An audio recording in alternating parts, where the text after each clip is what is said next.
And just goes in my head now.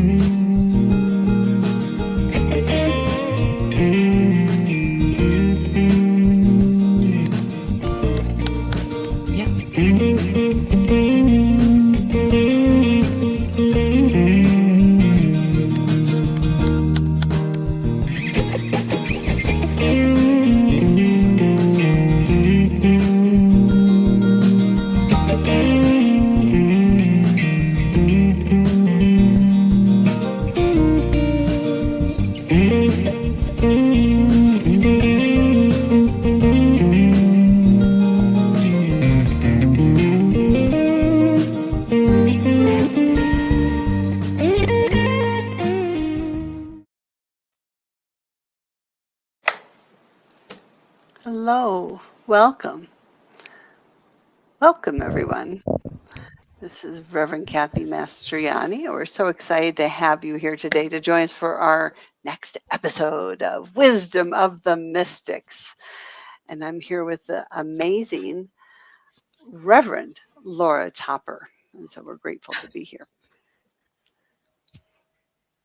Hello and hi and welcome, Reverend Kathy. It's great to be back here with you again, celebrating another mystic and another incredible presenter who has been on the Wisdom of the Mystics show before, presenting, and this time with a new mystic. Well, not a new mystic, but someone we know, new to this show. And if you're joining us here right now, welcome to this program. This is going to be an exciting conversation over the next 50 minutes or so. We're here with New Thought Media Network, of course, and Reverend Kathy Mastroianni is here from the Science of Mind Archives, the Executive Director of the Science of Mind Archives. So this is a glorious opportunity to share the wisdom from these teachers and mystics and ancients who knew the truth within their own heart. And this week, Reverend Mark Gilbert is here waiting in the wings to share his knowledge and his wisdom of Christian D Larson, which I know will be very, very informative and real. And we need to hear this. We need to understand more of these teachers and what they brought forth and how we can use this teaching practically in our own lives.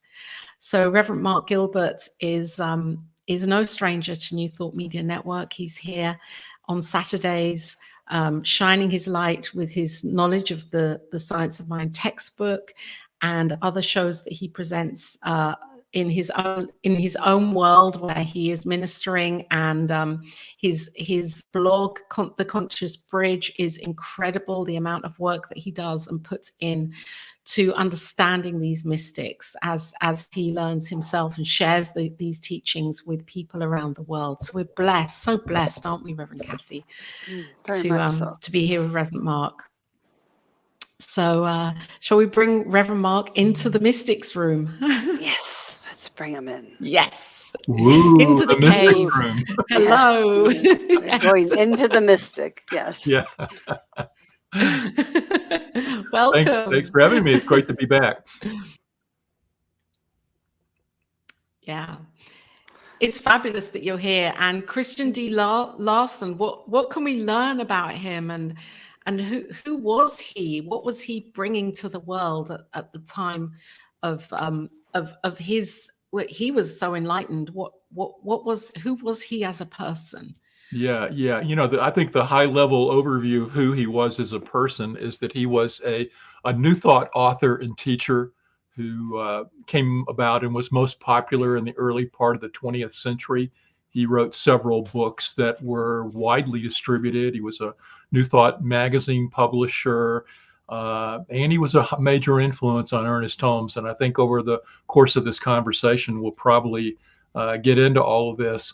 What I thought I might start with is share how I got interested in Christian D Larson, because I was already a Science of Mind minister and working with the staff at Centers for Spiritual Living when the then editor of the magazine, Science of Mind magazine, Claudia Abbott, approached me about writing an article on Christian D Larson.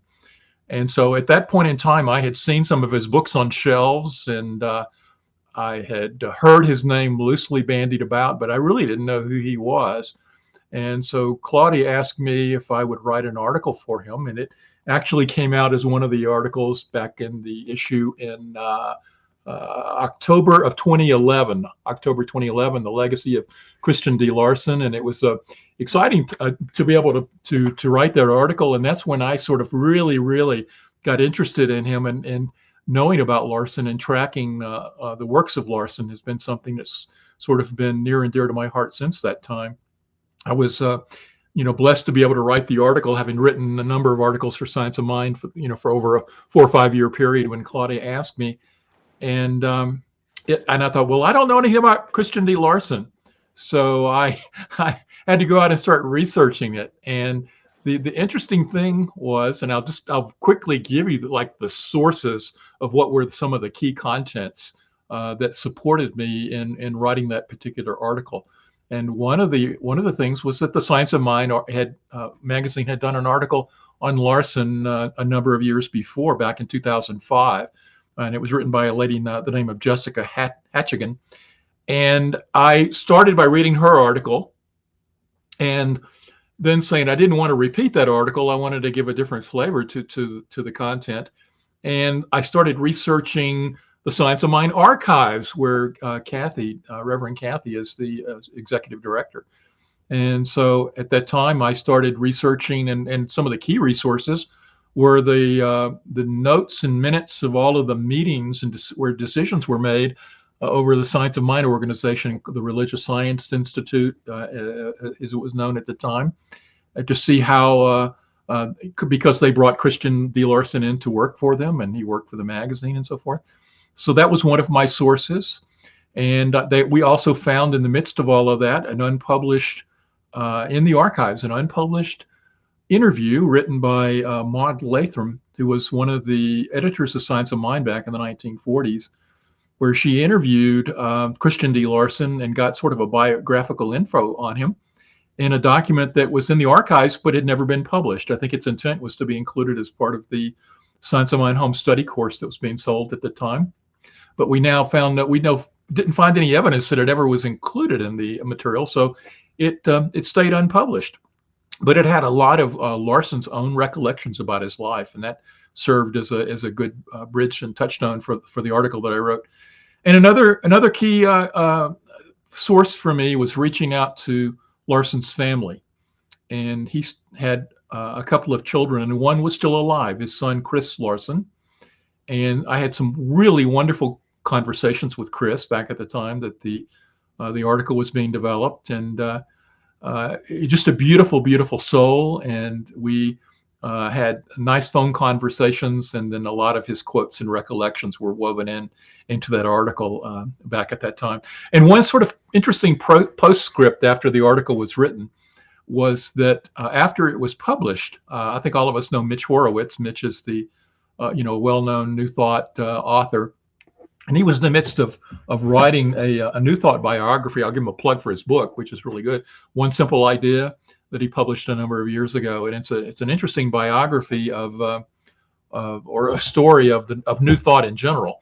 And he included one short section in there with of several pages detailing some of the works of Christian D Larson and his involvement and impact on New Thought. And so Mitch actually reached out to me, and we shared some resources and material, and which led to a nice acknowledgement in his book, which I really appreciated. And Mitch found some interesting stuff as well that helped flavor the story of Christian D Larson a little bit.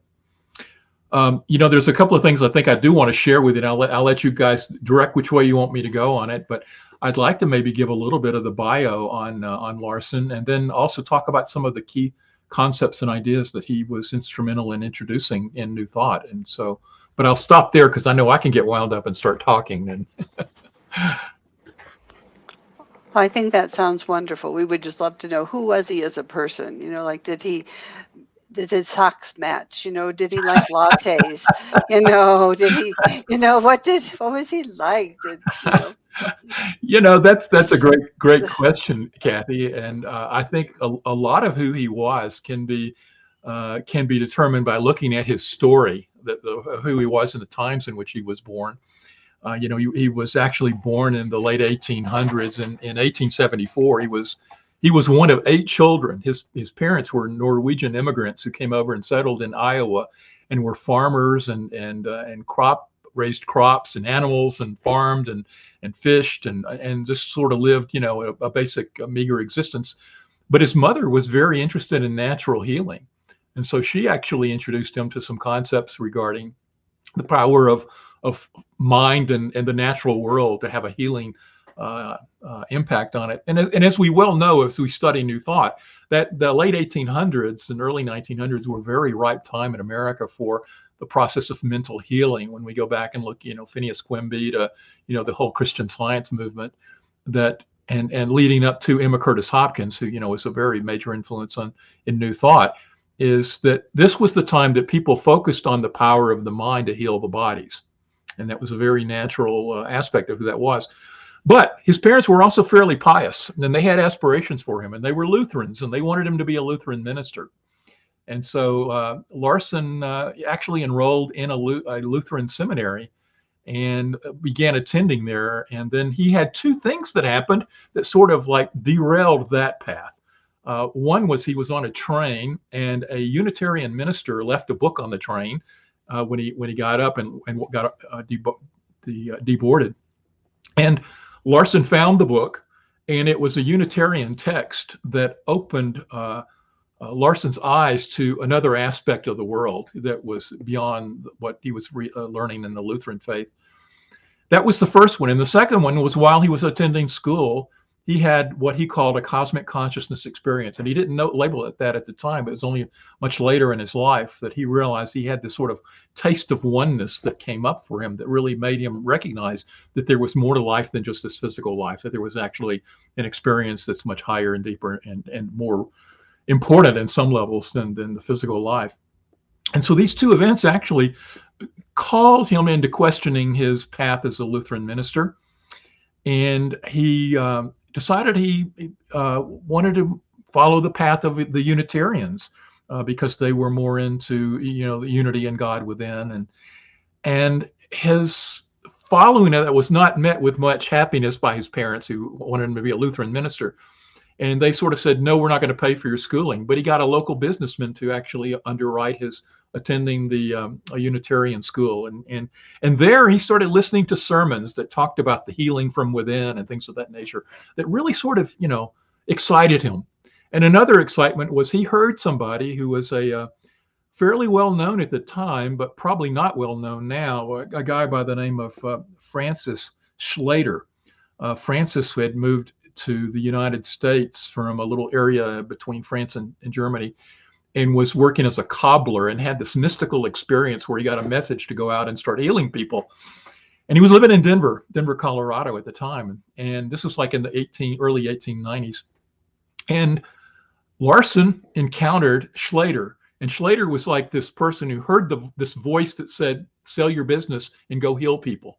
And Schlater was roaming around the countryside and drawing crowds in Denver, where he healed, would basically put his hands on them and say a short prayer and effectuate healing.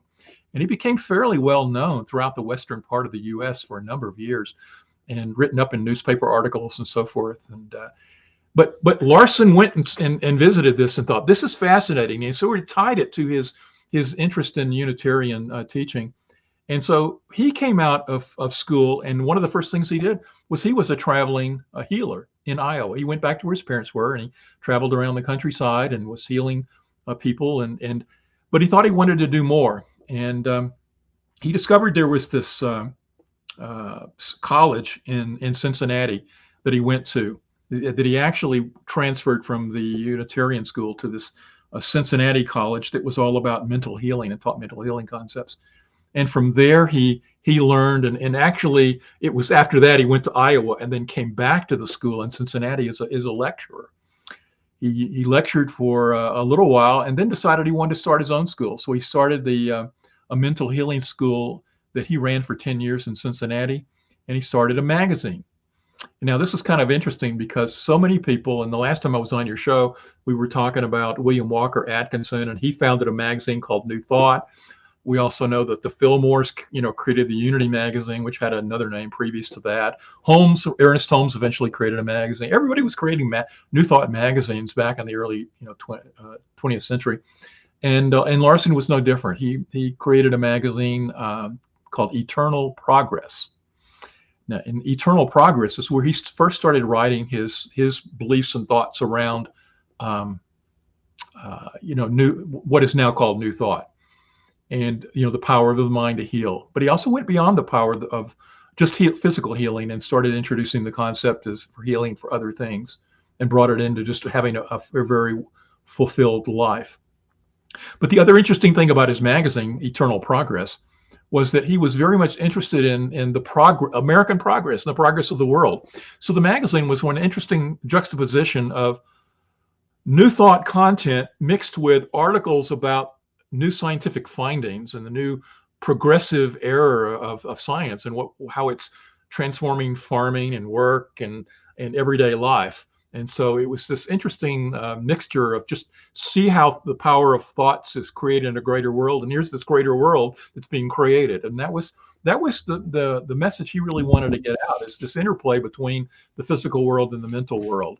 And but like many people who published magazines at that time, they wrote a lot of articles, and then they would gather those articles up and make a book out of them. And he started writing books. And the first one he published was in 1907. It was called The Great Within, and he went on to publish over 40 books during his lifetime from that period starting in 1907.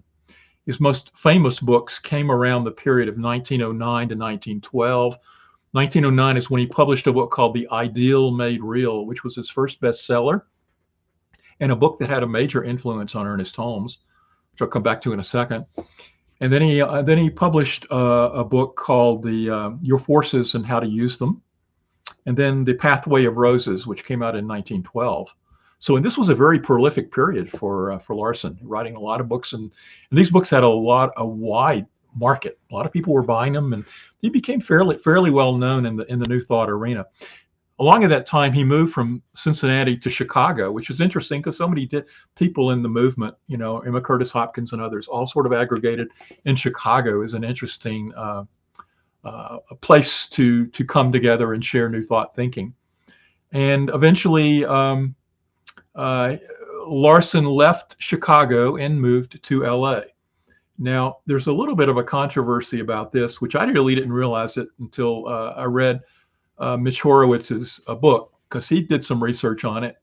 And I will just simply say this, that in the interview that Larson did with Maud Latham, he mentioned his move and said that his factory where his magazine was being printed in Chicago had burned down, and that's why he wanted a fresh start and moved to Los Angeles. And that's the story that's often told about Larson, is that fire destroyed his stuff in Chicago and he moved. But what Mitch was able to discover through some research is that actually there were creditors who had forced a bankruptcy proceedings upon him for his failure to pay some bills. And so there was actually that backdrop of just people who were desiring money. The other thing that Mitch came up with, which is sort of like an interesting thing, and I really don't want to dwell on it, but I'm going to put it out there in the interest of full disclosure, because people can have their warts, is that Larson, in his move to LA, he ceased the publication of his magazine, which was Eternal Progress. He had changed the name right before that to Progress. He moved out to LA and he restarted a new company, and he started republishing Eternal Progress out there. He also had a book that he had published in 1910, Your Forces and How to Use Them, which had become a good seller.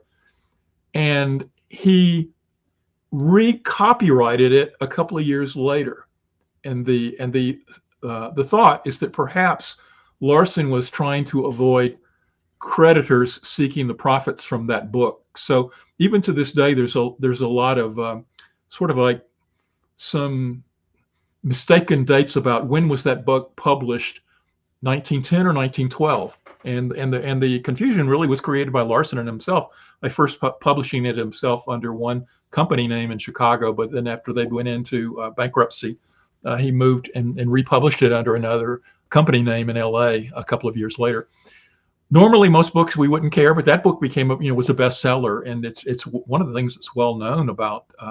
It had a little poem in there called "Promise Yourself," and "Promise Yourself" was so well loved that the optimist came to Larson in 100 years ago, 1922 to be exact.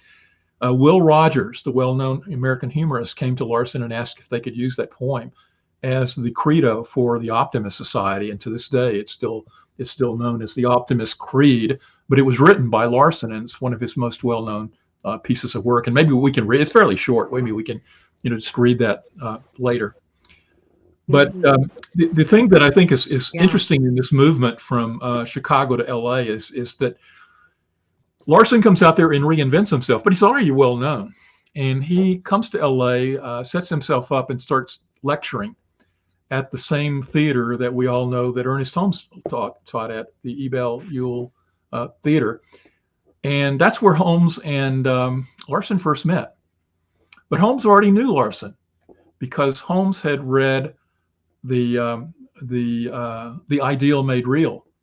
And one of the things that Holmes learned from that book and got excited about, well, there are a couple of concepts that Larson introduced to Holmes that Holmes had not really fully fleshed out in his own philosophy yet. And the first one was the style or manner of praying, of going within with an understanding that you're tapping into something greater, and that is what you're desiring is going to be manifest just naturally, and to think as if it's done and to have thanks for that.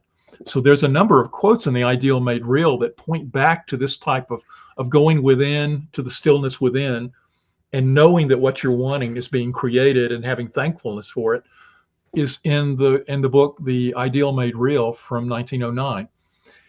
And so when Larson moves to LA and starts lecturing, Holmes comes to one of the lectures and introduces himself afterwards, and they become good friends.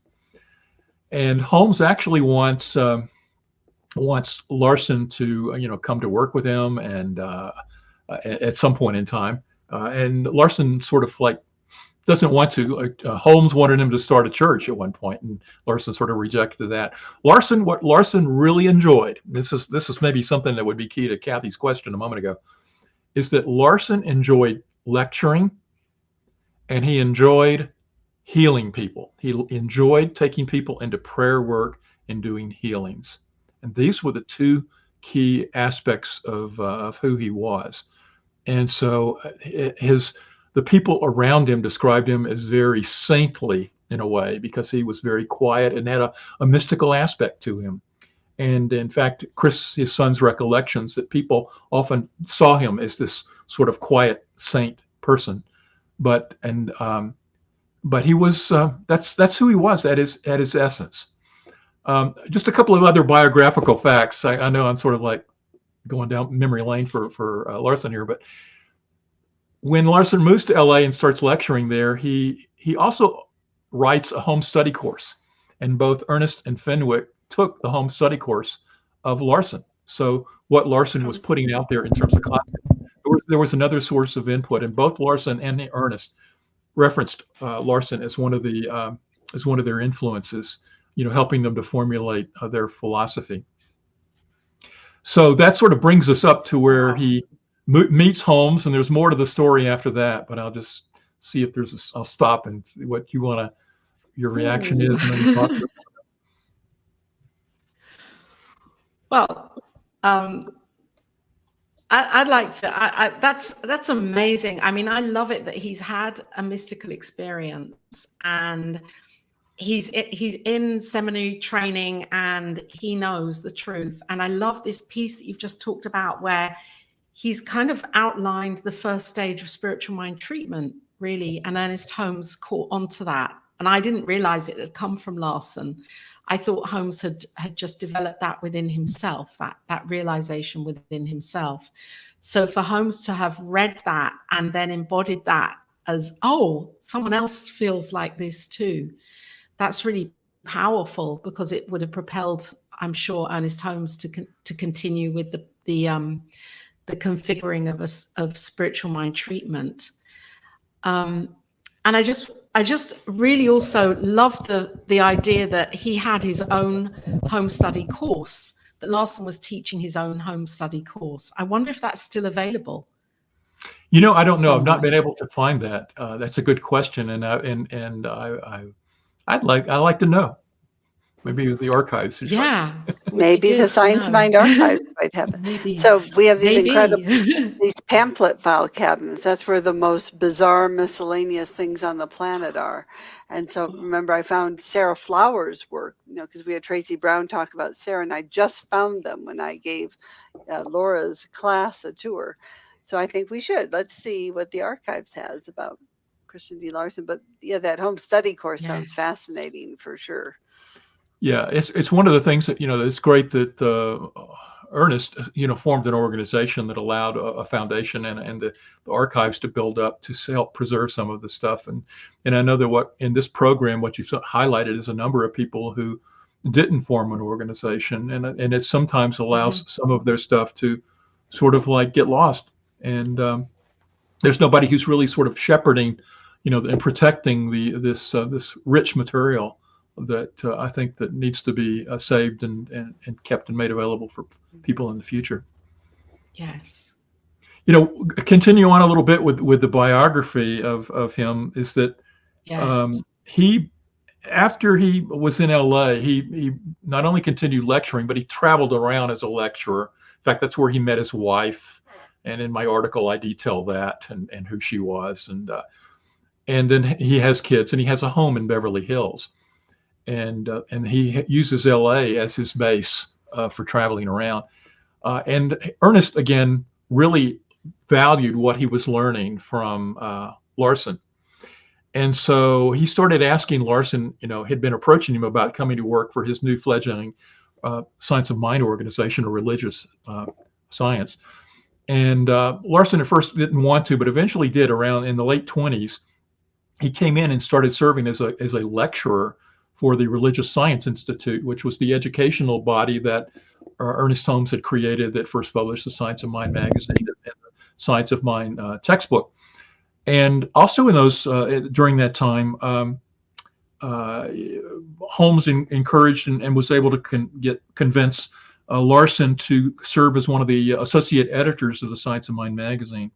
And so he came in around 1928 and was serving as a lecturer for the Institute, and was an associate editor of the magazine, and served as an editor for the magazine up until 1932.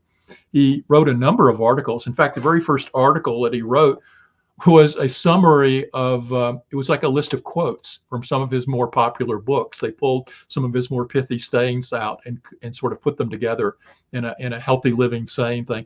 And Larson also wrote a book about, or an article in the first issue that he was an editor for, about child rearing and using the concepts of new thought in child rearing circumstances. One of the things that I think is interesting about Larson is that he actually, according to Fenwick, he was one of the people that was most influential on Ernest on the use of prayer for things other than mental healing.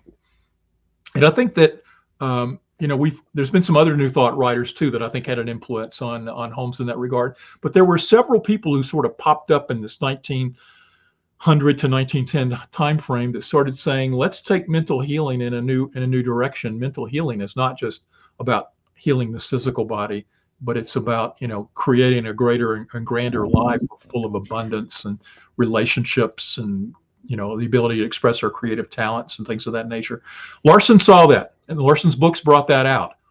Another thing that Ernest got from Larson was the concept of what Larson called contradictions. Now, if you study Science of Mind, you probably always hear the phrase, turn away from the conditions, so that when you're changing your thinking, you don't get so wrapped up in what's going on in front of you that may be counter to what you're desiring, that you have to sort of acknowledge what's in front of you, but you turn from that in your prayer work and your affirmative prayers to see the ultimate truth. This was called Contradictions by Larson. And Holmes actually picked up that idea from Larson, the idea of taking what were apparent contradictions in the physical life from what your desired state was, and making that shift. What Larson taught was that thoughts created the contradiction. Thoughts can change what we're experiencing. And so it's all through the power of thoughts. Larson also was very, one of the things that sort of threads through all of his work is this concept of we live in different realms at the same time, different planes of existence. And I know we talked about this when we talked about William Walker Atkinson and the Kabbalion a few months ago, because that concept was in that book as well. But the concept that we have to acknowledge that we live in this physical world of form, but that there are higher worlds above it, including a mental world and a spiritual world. And so the nature of the book, The Ideal Made Real, that I mentioned a minute ago, that was such influence on Holmes. Well, what is the ideal? The ideal is that mental image or that spiritual image of the greatest expression of what can be manifest in the physical. And so the whole idea of the book, The Ideal Made Real, was to take that ideal state that we can imagine from the spiritual realm and using the power of our mental thoughts to bring it down into form, the ideal made real. That was what that book was really about. And that is a concept that threads throughout all of Larson's writings, is this multi-planes of existence kind of thing, and the nature of using the power of thinking to reorient what we want in the world. The other thought, that the thing that runs through all of his writings, is a very practical, worldly aspect to it. And I think that's why his books were so popular back then. It's because they were very, even though they had this sort of heady spiritual multi-plane undertone, what was really in your face from the writings was how to use them, how to apply the concepts in the physical world in your life every day, and how you can shift yourself. And it included putting the hard work in, putting the effort into, and doing and living correctly, in the world. And so Holmes eventually is closing out a little bit about his life. I'll simply say that in the 1940s, he left the Institute. He suffered from glaucoma late in his life, and he continued to live on until 1962. I will point out, if you go on Wikipedia, for some reason, there's certain sources that have his date wrong, but we verified it. Mitch verified it too when he wrote his book, is that, and I've verified it with his family, that he passed in 62. So I don't know why the Wikipedia, I think, says 54 or something like that. But he lived on for a number of years. And during that period of time, he continued to see clients who came in for healings, even though he is losing his eyesight. And he was well known. His neighborhood was known for celebrities and stars in the Los Angeles area coming by and wanting mental healing treatments from Larson. Mae West, the famous actress, was one.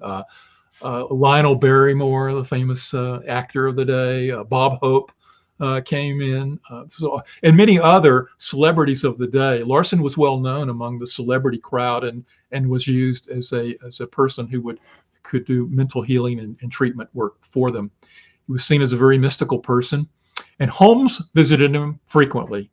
His son remembers great conversations of he and Ernest holding themselves up in rooms for hours at a time and discussing philosophy. So, Holmes continued to see Larson as a colleague and friend, and someone that they shared a lot of interest and passions in exploring the metaphysical world and its application for all of us. Larson, he one interesting side note that we can come back into in a little while, that I'll just drop the seed on this one, is that in the midst of that interview with Maud Latham, it talks about an unpublished manuscript of Larson's. And I'll simply cut to the chase and say it was lost and it was found, and it's never been published. So that's out there, which we can talk about. Okay. Wow. Yeah.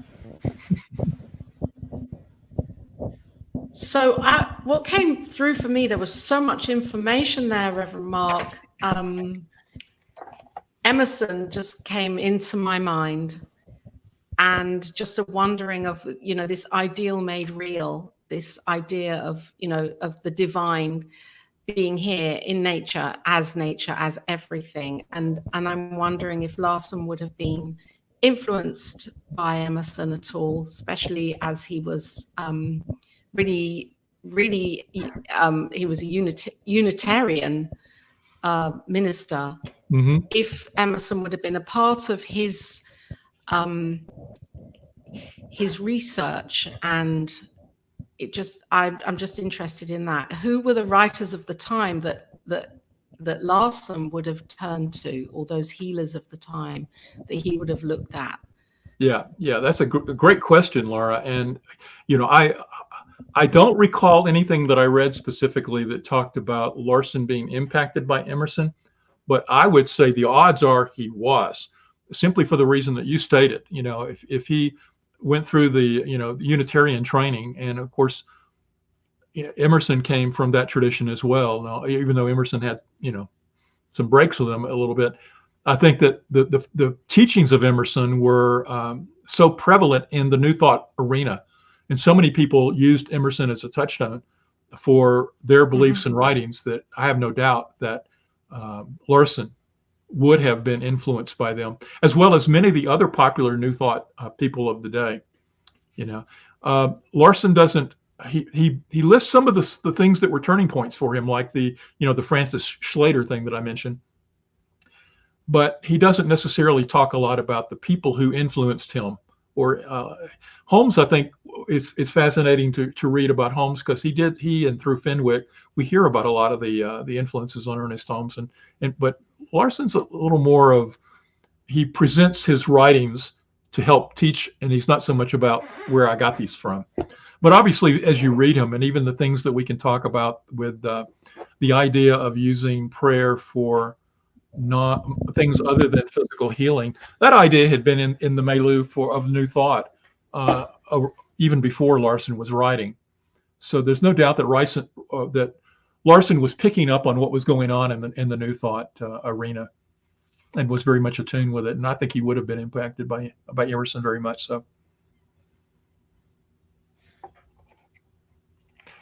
Here's on that point, there's a Mitch Horowitz in his book, he lists a bunch of sayings that I thought was kind of interesting, terms that we all have heard, that he feels and believes that Larson actually coined. One of the live the simple life is a phrase that comes from Larson. Make yourself over. Live in the present only. Have an attitude of gratitude. Be all that you can be. And in statements like that, which have sort of become into the mainstream and become part of the positive thought aspect of life, harken back to phraseology that was initiated by Larson back in the 1900s and 19-teens through his writings. So he obviously, and if you read him, he has a great turn of phrase and is very very fun to read, even to this day. He speaks to deepness, and he speaks to physical, personal action in his writings. No, I think that's wonderful, and it's just a natural fit. I mean, you can just see Ernest Holmes and Christian just really hitting it off, and I love that they maybe were supporting each other. And you were talking about the readings, and you planted the seed earlier, but this could be a good time for the Optimist Creed. Yeah. Speaking of positive phrases, and again, just that positive mental science, it's just so powerful. And I love what we're learning about Christian D Larson. Yeah, thank you. And I will read that, and I'll say if anybody's interested in where to get Larson's books, almost all his books are in the public domain. And there's links out on the internet, and I know there's a link that we're going to share from my website, where I've sort of aggregated a lot of stuff about Larson all on one page. And if you go to my website, which is consciousbridge.com, but you can go up and click on the menus for like New Thought resources and follow down to New Thought authors and go to the Larson page. And there will be links to free audiobooks and ebooks of Larson's that people can download if they're interested. But if you want a physical copy, I'll recommend this one. It's called The Optimist Creed, but it's actually about 5 or 6 books in one. It's got most of Larson's major books: The Pathway of Roses, The Ideal Made Real, Your Forces and How to Use Them. They're all in this particular book. But the book starts with the poem that the Optimist Club took, and what I'll do is just read it real quickly, and just listen to these phrasing and just apply it to your own life and how it can be motivating to you as you're hearing these words. He says, "Promise yourself to be so strong that nothing can disturb your peace of mind. To talk health, happiness, and prosperity to every person you meet. To make all your friends feel that there is something in them.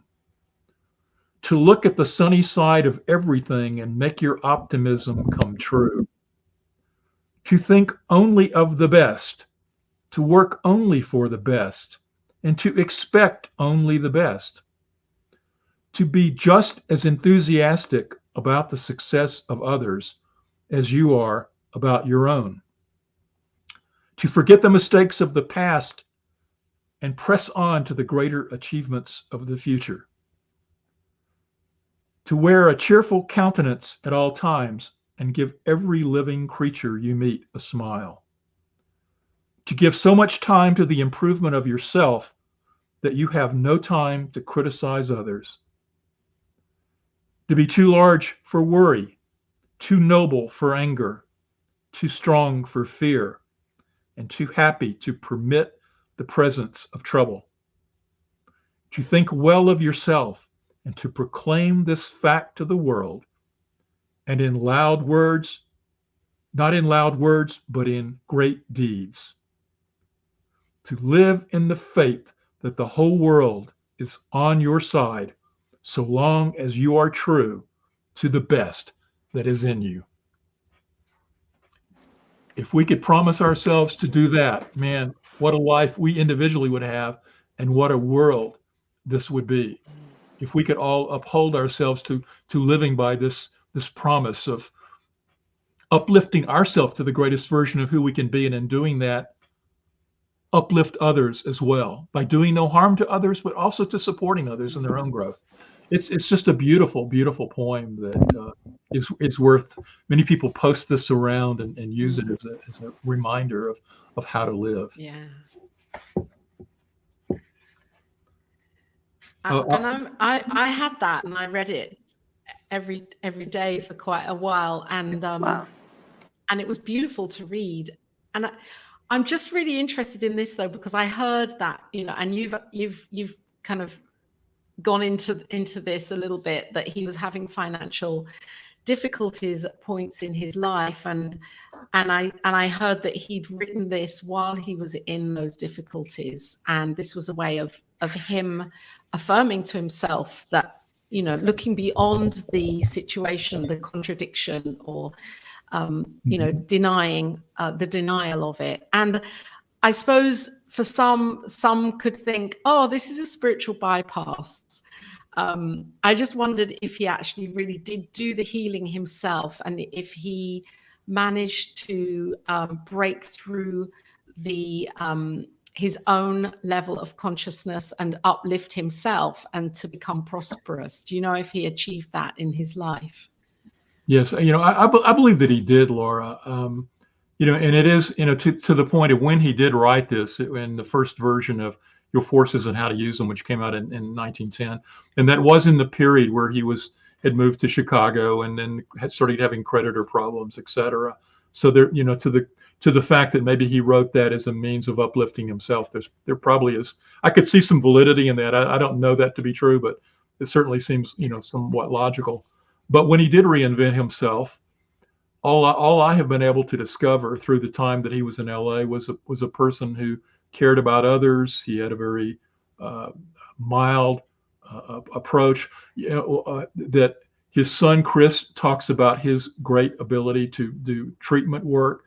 How he healed a pet one time that they thought was deathly ill, and that the pet had gotten better through the words of his father. That people treated his father with such love, with such respect, and his father had such loving kindness for each other, and that he had this network of not only celebrities but people in the metaphysical movement who counted on him. And and he lived in Beverly Hills in a nice place, so he apparently had some degree of prosperity and success.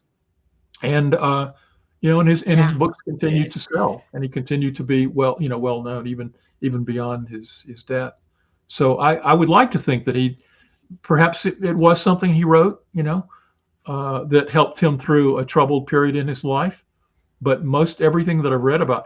One other quick story is that when he came on the staff of the Religious Science Institute, it was right before the stock market crash and the Great Depression. And so others have written that it was so wonderful to have him come in because he actually counseled and helped people who worked there navigate through the challenges they were feeling of the Depression and the loss that was occurring. And that there was a divine perfection in the fact that he came on the staff at that time and could use the power of his prayers and treatments to help others navigate the challenges they were currently facing. That is perfect. Yes. But if I can read one more thing, this is from The Ideal Made Real. He outlines a quick some steps to the paths to happiness. And this was his 12 steps to happiness. And he says, happiness does not come from having much, but from being much. And he writes the 12 steps, and I'm not going to describe them. I'll just list them real quickly. Live the simple life, kind of like Thoreau. Live the serene life. Be calm and peaceful and so forth. Be in love with the world. Be useful. Think and speak the beautiful only. Forgive and forget everything that seems wrong. Be perfectly contented with the present. Seek the ideal. And again, that ideal is that spiritual vision of what's the greatest. Develop the whole person. It is, develop not only your physical self, but your spiritual and your mental self as well. Open the mind to beautiful thoughts only. Be in touch with the harmony of life and consecrate every moment to the higher life. Beautiful steps and wisdom. And again, it gives you a taste of the fact that he speaks in these new thought using the power of mind, but he brings it to the very practical. How do you change your life? How you can do it. And here's steps on how you can do it. And I think that's why he was so successful as a writer. Do we have much time left? Can I have time to talk about his unpublished book? Yes. I think so. Yeah, as You far think so? as Okay. I'd just like to say, for me, when you were reading that, and I don't know how you feel about this, Reverend Kathy, when you were reading it, I felt that he's really simplified it in a way that is secular. Anybody could have picked that up and read it and not felt threatened with any kind of religious bias or content in there. They're simple things that he's written down and very meaningful. And maybe that was the attraction with Ernest Holmes, because whereas Ernest was really talking spirituality and metaphysics and mysticism, this just feels as if he's coined it in a way that anybody could have accepted that in their hearts. Yeah, I really believe that's why he was so successful, is because he wrote in a way that you could take it and apply it, and you didn't feel threatened by it, no matter what beliefs you had. You came into reading them. Yeah. No, and I love that it's called The Ideal Made Beautiful. Real, because that's what I felt when I heard it. It's like, yes, that is the ideal, is to aspire for those concepts and ideas. So thank you for sharing that. Yeah. Yeah, and maybe as the last thing, I'll give you sort of a teaser of this unpublished work of Larson's that's never been published as far as I know. Oh, you've got it. Yeah. You've got it.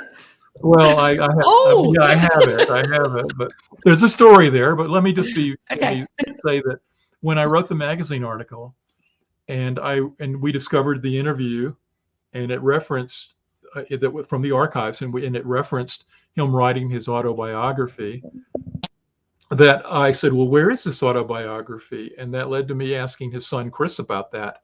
And Chris said the only book he was working on at the time, in his later years when the glaucoma was so bad, and he wrote all his books by hand, by the way. He had a very tiny handwriting, and just very, but every book, nothing computer, nothing typed, all handwritten. And Chris said the only book he was working on was a book on metaphysical concepts that he had finished before he died, and it had never been published. And so I said, well, where is it? And so through these conversations, we discovered that Chris had previously submitted this book to some people for consideration and publication, and he had never heard back on it. And so that set me off researching where was the book. And we went through a lot of contacts and some support from the folks in Science of Mind Publishing at the time. We went through trying to track back where this manuscript might be. And we were unable to find it. And so by the time I published the article, I had to go back to Chris and say, his son, and say, oh, I'm so sorry, I don't know where. We tried our best to try to find this manuscript that was previously submitted many years ago to other people. And lo and behold, about 2 years later, one of the business managers there on the magazine found a copy of the transcript, not the original manuscript, but a transcript of the manuscript. Wow. And so we were able to digitize that and inform the family that we had found the transcript, and I got it back to Chris Larson, the son, and we also at the time tried to submit it into I had some contacts at a publishing firm that published a lot of spiritual books, and invited them to take a look at it. And although they declined to publish it, we put it back in Chris's hands and said, you guys probably want to get this published. Take a look at it. Here it is.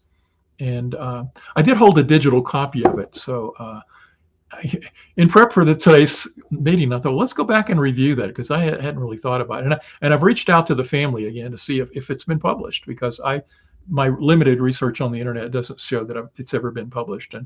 And I've given them the offer of helping if they would like, of bringing the book out to the world, because I think it's, if nothing else, holds great historical value. But the book itself, I can give you sort of a real quick overview. What the book is about is just an elevator speech. In this final book of his, Larson talks about the fact that the whole world seems to be filled with a sense of lack, that there's never enough. And the reason that there's never enough to meet the needs of everybody is because we're focused on the wrong thing, that we're focused on materials success. And material success is good to a degree, but it's not the only success, and that there are these other planes of life that we've talked about previously. But that if we can turn upwards and turn to the manifestations and desires of meeting needs at the mental and spiritual levels, that we will discover that we always have enough, and that these will help us create enough, and that there is always an abundance on this universe. And so the whole idea of the book is to shift and reorient people from thinking of focusing on the material lack, and to see the abundance of the universe that's available in this scale of greater being. And there are some passages in the book that are just very beautiful, very beautiful. And I would love to see that this made available to the public at some point in time. But even in his final years, Larson was still serving. You can see in his writing flavors of the mystic in that, flavors that are talking about the greater expansive nature of who we can be, and what the world would be. In fact, the last chapter of the book is really about painting a picture which makes me think of the CSL vision statement of create a world that works for all, because that's ultimately what his last chapter was all about. Was about imagining the world possible, where everybody's needs are met, and that we're all being able to focus on greater needs. And it's a very beautiful book, and a very great clarion call for us all to look at how we can reorient this world and make it a world that works for all. Wow, what a beautiful story. What a beautiful uncovering of this book, which I know will be in the world when it, in divine perfect timing. And it's just such a blessing that you followed your heart and calling to reveal it. Yeah, it's always been something Yeah. that it's since the initial article, 11 years ago. It's like this is still out there around my life as well. So anything I can do to support, the family and bringing this book out, I think it would be wonderful for fans of Larson to see some of his last work. And how old is his son, Chris? Oh, and I Well, Oh, sorry. well, he would be 97. That's why I was wondering, is 80s or 90s by now? Yes. Oh. Wow. Yeah. But I have reached out to other family members that I have some info on. So we'll stay tuned. We'll see where it goes. Beautiful. I think that's a beautiful way to kind of I'm going to go for it. I just wanted to share this because this is your website and your blog, Reverend Mark, which is so informative, and here you have your page on Christian D Larson with many other mystics and writers and healers and teachers that you have written on. They're all here on your blog, and the link is here in the on a banner, so we can put that up as well for anybody that's interested in watching, in researching more. If you're watching now, then you can go to, after the show, of course, you can go to Reverend Mark's website and learn more. Conscious Bridge, I did have it. I will put it up here. And if you go to consciousbridge.com, if you don't want to type in the long URL, you can just go up there to resource library and go down and follow New Thought and New Thought authors, and you'll find it. It's hopefully pretty intuitive. Okay. Perfect. So thank you for being here, Reverend Mark, today and sharing. And thank you, Christian D Larson, for being here and exposing yourself in this way on Wisdom of the Mystics today. Thank you for having me, and I hope this is helpful to everyone who watched it, and that it encourages them to seek out the works of Larson and discover him more. Well, and thank you for all you do. I mean, your just passion and your enthusiasm to learn more and to research these mystics and to bring them to light. We're grateful that you're on the Science Mind Archives Board and you're working on a lot of projects for the archives. And so this is absolutely your passion, and we're grateful for you. Thank you.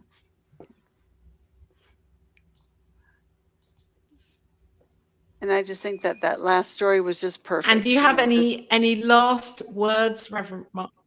Oh, sorry. Oh, yeah. What are your last words? Sorry, Reverend that was Mark? a lag there. Well, my last words would be to encourage anybody who is new to Christian D Larson to go and explore him. Go out there, and if nothing else, go back and find the Optimist Creed. You can find it online. Just go Google it. You will find, little pages of it that you can print out and post in front of yourself and look at those words. And if they resonate with you, find more out about Larson, or use the resources on my website or the website. Use your search engine just to find more about him and pursue his books. He's a wonderful writer, very inspirational. I think you'll benefit from reading him. So thank you. Yeah. Evelyn, thanks you too. Evelyn, hi Evelyn. It's great to be here with you. We've been here with Reverend Mark Gilbert, sharing and revealing and unraveling more truth about Christian D Larson and his work in the world, and how he has influenced New Thought and Ernest Holmes and religious science and science of mind, which is so powerful to learn about these mystics and to know that that this ancient truth is here right now and real. So thank you so much, Reverend Mark, for being here today again. Thank you. And for anybody that is really interested in the Science of Mind archives, then Reverend Kathy Mastroianni is the executive director, and her work and the work that they are doing, that you are doing in the archives, is phenomenal. Restoring and archiving and creating this beautiful home space for all of these writings and teachings. It's so powerful. Thank you, Reverend Kathy, for all that you do. Oh, thank you, Reverend Laura. No, very And I'm honored, going. and it's a joy. And I'm grateful for you and New Thought Media Network and all you're doing to And bring all this history alive and vibrant and accessible, so we can use it in our lives to make our lives even more joyful and more loving and peaceful.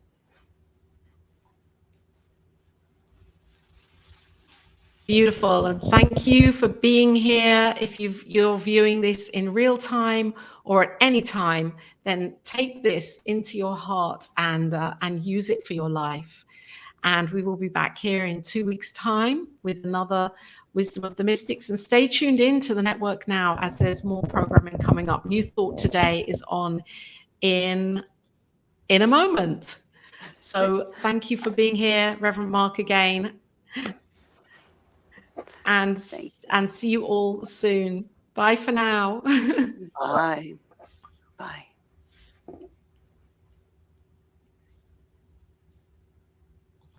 Okay, I'm going to put